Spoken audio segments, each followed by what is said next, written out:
Hey guys, welcome back to our channel celebration of life. This is Priyanka. आज की success story आपके रोंगटे खड़ी कर देगी। तो अगर आज की सक्सेस स्टोरी आपको इंस्पायरिंग लगे दोस्तों, तो वीडियो को शेयर करना, लाइक करना, चैनल को नए मेहमान सब्सक्राइब करना और आपके प्यारे प्यारे कमेंट्स के लिए मेरी क्यूट क्यूट सब्सक्राइबर फैमिली को दिल से धन्यवाद करती हूँ। दोस्तों, ये कहानी मुझे प्रकृति मिश्रा ने भेजी है। प्रकृति मिश्रा मेरे एक क्लाइंट है दोस्तों। अब 6 महीने पहले इन्होंने मुझसे सोलमेट अट्रैक्शन प्रोग्राम लिया था। एक्चुअली दोस्तों, प्रकृति मिश्रा का बॉयफ्रेंड का नाम है मनीष शर्मा। ये दोनों एक दूसरे को बचपन से जानते थे, लेकिन कॉलेज में जाकर इनका प्यार परवान चढ़ा, जहाँ ये दोनों इंजीनियरिंग की पढ़ाई कर रहे थे। ठीक है, ये दोनों कंप्यूटर इंजीनियरिंग की पढ़ाई कर रहे थे और वहीं पर एक दूसरे को काफ़ी पसंद करने लगे और दोनों ही बिल्कुल सोलमेट की तरह थे, बिल्कुल एक दूसरे को कॉम्प्लीमेंट करते थे। लिखती हैं प्रकृति। लेकिन समस्या तब आई जब मनीष शर्मा शिफ्ट होना चाहते थे दिल्ली, क्योंकि वो जॉब करना चाहते थे दिल्ली में। और उन्होंने इनसे पूछा कि क्या तुम मुझसे शादी करोगी, मुझसे शादी करोगी।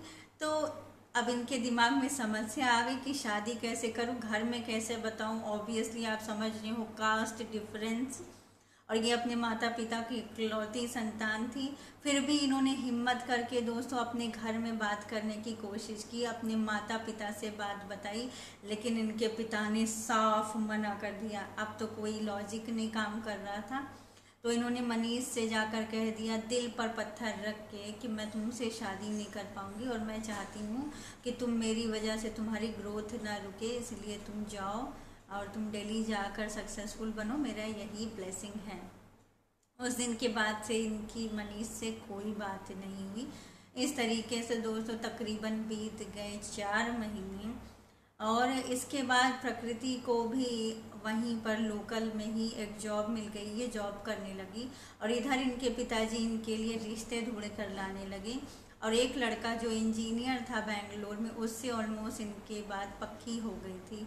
लेकिन जैसे जैसे इनके दिमाग में ये बात आने लगी कि कुछ दिनों में मेरी शादी हो जाएगी, ये मनीष को बहुत मिस करने लगी और उसके लिए बहुत सोचने लगी। बार बार इनके दिमाग में उसका नाम आता, उसकी याद आती और जो है काफ़ी डेस्परेट हो गई। जो है हर बार मोबाइल चेक करने लगी कि शायद उसका कहीं फ़ोन आ जाए।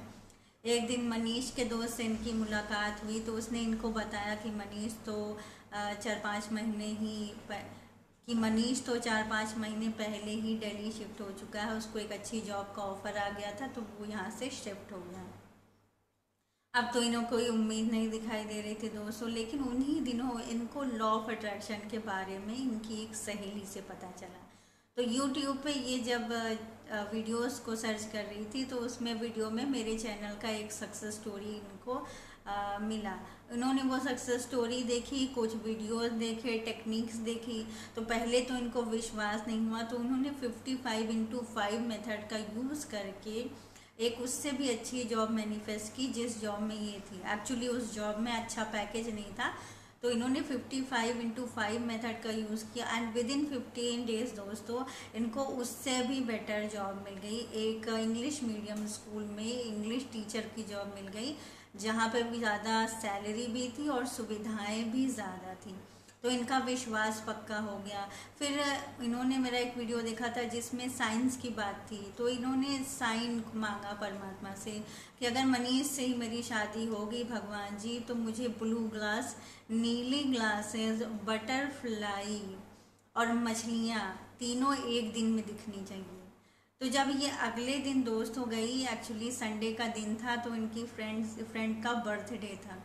तो सेलिब्रेट करने के लिए ये लोग होटल में गई। तो जैसे ही ये लोग होटल में एंटर करती हैं दोस्तों, होटल में जहाँ रिसेप्शन था, वहाँ पे नीली ग्लासेस से एक बहुत खूबसूरत सी आकृति बनी हुई थी। इन्होंने उसको देखा तो शी वॉज शॉक्ड। नीली ग्लासों के स्टैक पर स्टैक रखे एक खूबसूरत फाउंटेन बनाया गया था, तो इन्हें बड़ा अच्छा लगा। फिर उसके बाद जब अंदर गई तो एक्वेरियम था। एक्वेरियम में ढेर सारी मछलियाँ थी, बड़ा सा एक्वेरियम था। तो she was like shocked, what's going on. लेकिन अभी भी बटरफ्लाई मैनिफेस्ट नहीं हुई थी। बट इन लोगों ने पार्टी को सेलिब्रेट किया। उसके बाद जब ये घर जाने लगी, तो सामने एक पार्क पड़ता था, वहाँ पे जाकर बैठ गई।